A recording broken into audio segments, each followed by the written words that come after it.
şakir biri.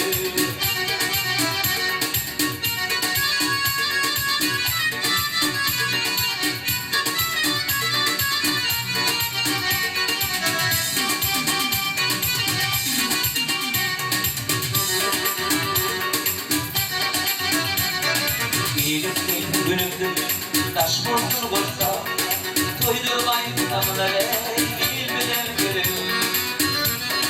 Şu anla bayramım geçimi bolsa, arasında bugün buraklar burak, bir güç bular karlar görün. Okşayamına bir komşulara, on bile kurma damı da tu dene.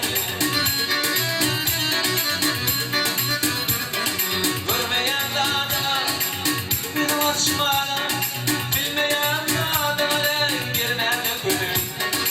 Ağlayı kapınlı karlar görün.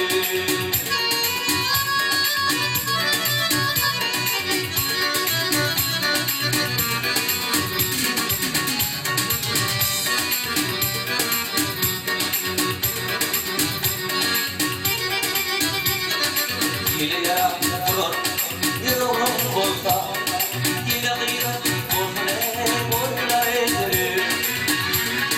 Tüketten mutluluğa yeni sapata, şolura yaş gideyen uzaklarımda, bir de düş buğa